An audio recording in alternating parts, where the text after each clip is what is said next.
focus is, of course, on research, delve deeper into the kind of relationship that Africa has with China. And of course, in doing so, we believe that the media is a huge bridge that has to be involved in a very huge stakeholder in the work that we are doing as a think tank.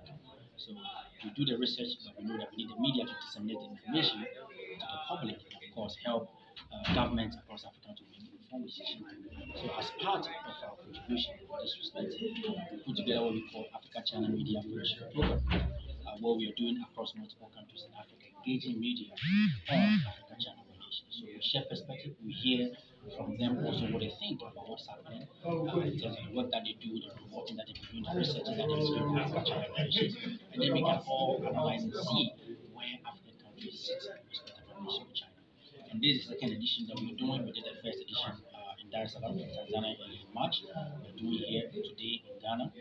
Our next destination we announced soon, and it's going to be somewhere in Southern Africa, in Botswana. So we're going to do the same engagement that we're doing here in Ghana. Our vision is to get as close as possible to the media in terms of the kind of engagement that we're having with Africa. It's very important because they carry the information to the public, which helps government to make their informed decisions. And we hope that this is more to us more a pilot project that we're doing. We're looking for the needed support to be able to make it a structured program, resident based, where we bring media according to regional blocks, in particular development project, where in West Africa we bring all media professionals across the West African region together to go through a series of insights. It's not going to be only limited to learning about China and West African relations, but actual lessons for media to build their capacity in terms of research, providing them the needed resources that they need, the technology that are available for media work to progress, and get access to all of this for the media in terms of work. So this is just the start of our project called the Africa Channel Media Fellowship Program, where we engage media professionals across multiple countries in Africa to get them to understand really what's happening between Africa and China. What would you say? All of us here, as media people, we all know that China hasn't been covered that much when it comes to Africa. We already see, and this, I mean, no attack to anyone, but of course, we all know that our media landscape has been westernized, and this is by default because of our kind of history that we have as a continent. If it's a francophone, of course, we have a history with France. If it's an anglophone, we have history with the British and the Commonwealth. We all know the situation, right? So you have a situation where, for centuries, for us to even get access to international news, we have to source this from the Western media, which has been the norm, and so by default, that has been the practice.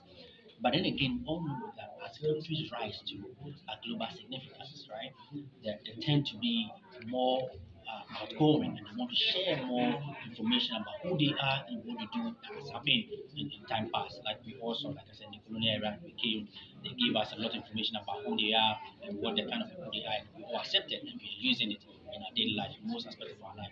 We're speaking English now as if English is our first language, but it's not. We just adopted it and now we all speak English. So for me, China hasn't been covered much when you look at African landscape. This is not peculiar to Ghana, right? And of course, the few water that you see is mostly linked to limited importing.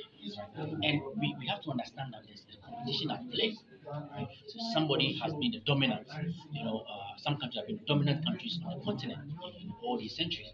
And all of a sudden, we see China gradually playing increasingly an important role across many countries. So obviously, you can understand the kind of importance that China will be receiving in African countries. But we have to tell our own story. That is our mandate as a think tank.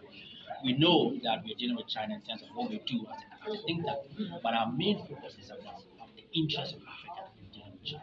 How do we prepare, how do we ensure that African governments have the needed information to be able to make their information? Remember in the conversation that we're having in the former ambassador mentioned that in March, Ghana said they're going to China to negotiate in terms of the debt issue. And guess what? Because of lack of information about how China works, we just assume that in March we can get a feedback from them. We didn't get a feedback, and then all of a sudden we assume that there's nothing happening on the Chinese side. So it's about helping African government to understand what really we are into with China. That's why that is very important to us. So the media has a critical role to play on championing and of course highlighting Africa's interest when it comes to China. And I believe we can do more as time passes. And I think we're seeing some glimpses of it. And for us as a think tank, in all countries that we're going to operate in, like Ghana, and Tanzania, and Botswana, and all the other countries, we aim to help the media in this respect, to provide you the needed information. And therefore, you can also call on us for any verification or story about anything comes up with respect to China.